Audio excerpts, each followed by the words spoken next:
All right, so are you ready for this? Today we're diving into something pretty interesting. We're going to be looking at the life of St. Clare of Assisi, and we're going to be using the Enneagram to help us understand it a little better. Specifically, we're going to be focusing on type 3, the achiever, but there's a twist. We're zeroing in on the conservation subtype. Yeah, it's going to be fun. To guide us on this journey, we'll be drawing from an analysis by Antonio Fernandez Guerrero. You can find this over on his YouTube channel, so if you want to check it out after the show, you definitely should. Oh, I know what you might be thinking. St. Clare, a type 3. Hmm. I mean, didn't she live a life of poverty and self-sacrifice? Like, how does that even make sense with type 3s? Aren't they all about ambition and achieving things? Yeah. It's a good question. Yeah. And that's what makes this whole thing so interesting. Yeah, it really is a fascinating paradox. So to really get this connection, we need to start with some basics. Now, you probably already know that type 3s, those are the achievers. They have this really deep need to be successful and to be admired by others. But here's where it gets interesting. There are subtypes within this type. And the conservation 3, well, they express those same core drives in a totally unique way. Okay, you've got me hooked. So what makes St. Clare a conservation subtype then? Yeah. What sets her apart from, say, like the classic type 3 who's always trying to climb the corporate ladder? Yeah. Or, the one who's obsessed with winning awards? Well, in his analysis, Fernandez Guerrero really highlights St. Clare's amazing life of service, her dedication to her community. But it goes deeper than just religious duty. Her actions and her choices really reveal this core drive, this need to be useful, to provide for others. And that, my friend, is a defining characteristic of the conservation 3. I'm starting to see how this fits. But I have to be honest, it's still a little hard to picture St. Clare as an achiever. Like, when I think of type 3s, I usually imagine those super driven go-getters, maybe even a little flashy.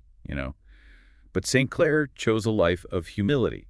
She rejected wealth and embraced a simple life. Yeah, and that's where the work of Enneagram expert Claudio Naranjo really sheds some light. He describes conservation 3s as having this quality of non-vanity. Wait a minute, non-vanity. Isn't that kind of a contradiction for a type 3? Help me understand this. Sure. Think about it this way. For the conservation 3, their achievement is all about being the most virtuous person they can be, the most selfless. They don't find validation from outward recognition. It's all about the depth and sincerity of their service. So it's like their ambition is kind of turned inward, like it's directed towards some kind of moral excellence. Exactly. And Fernandez Guerrero actually gives several examples of this in St. Clare's life. Her decision to give up wealth, her commitment to a simple lifestyle, and her constant focus on what her community needed. It all points to this deeper, less obvious motivation. Okay. That's starting to click for me. It really makes you rethink what ambition can look like and where it can lead. But tell me, how does this non-vanity actually play out in St. Clare's actions? Like, what would that have looked like day to day? Well, take this for instance. St. Clare fought really hard, like tooth and nail. Yeah. For her order to be recognized for following a vow of poverty, which was a pretty radical idea back then. She refused to accept any possessions or land, even when it was offered to her. It wasn't about punishing herself or anything. It was about embodying this principle, living in total alignment with her values. So it wasn't just about being humble. It was about actively resisting anything that could get in the way of that commitment to service. Right. And here's another powerful example. There was this powerful figure who offered to build a bigger, like a much more elaborate building for her community. But St. Clare insisted on keeping their simple home. She understood that true security and spiritual growth wouldn't come from being comfortable physically. It would come from the strength of their shared purpose and their commitment to poverty.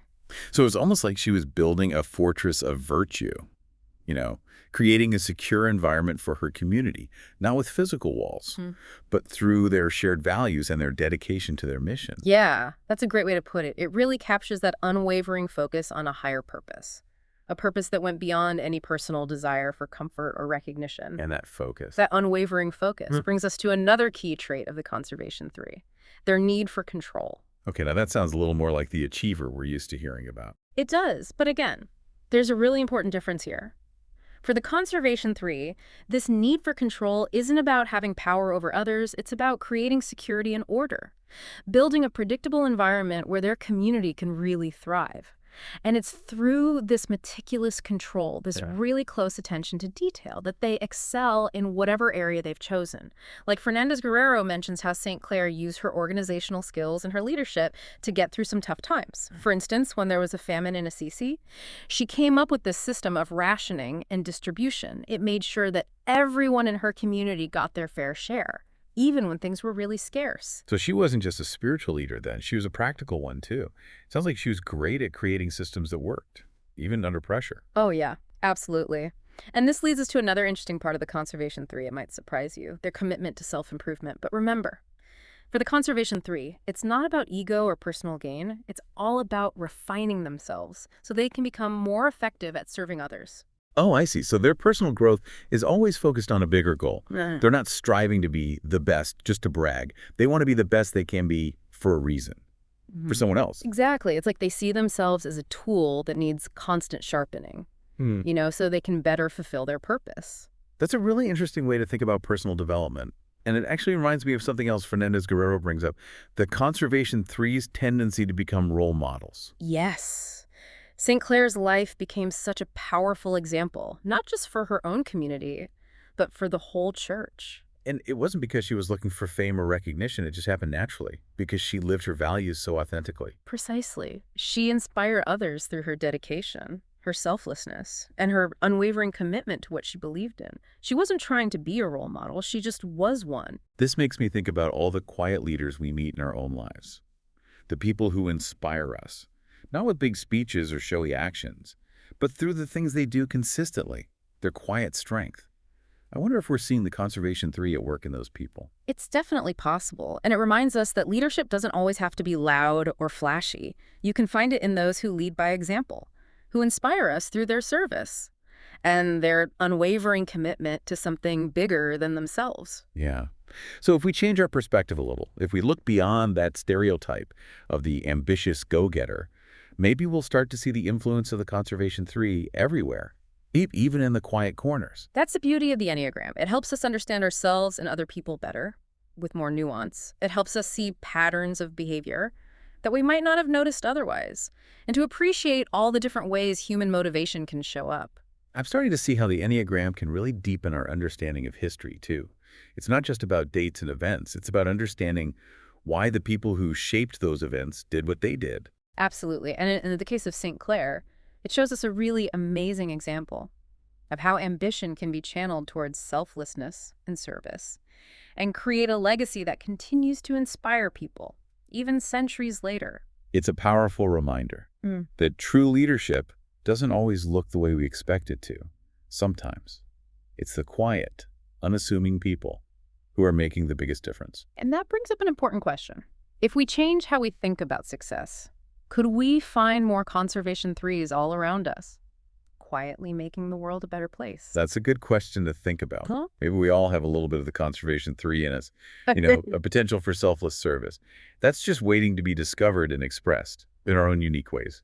It's funny, as we've been talking about St. Clair through this Enneagram lens, it's really striking me that her story isn't just some historical thing. Like, it actually has a lot to do with us, the choices we make and what kind of impact we want to have. Yeah, it shows how powerful these personality archetypes really are.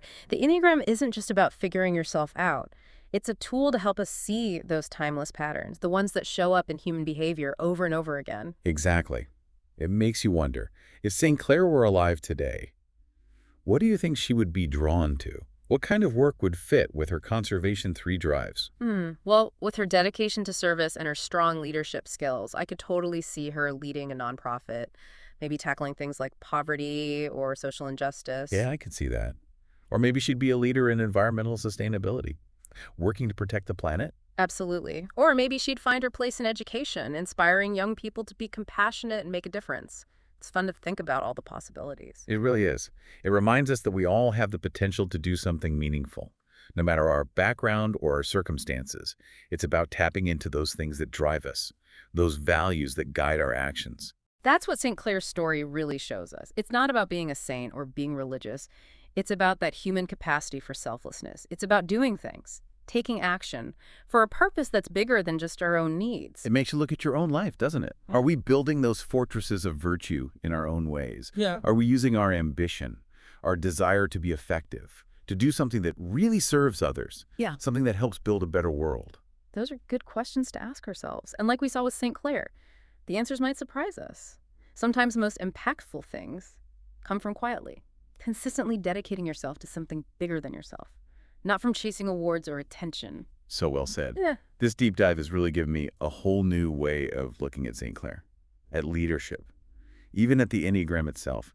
It reminds us that there's always more to discover about ourselves and the world around us. I totally agree. And I hope this has inspired you to keep asking questions, to keep learning, and to keep searching for those hidden depths.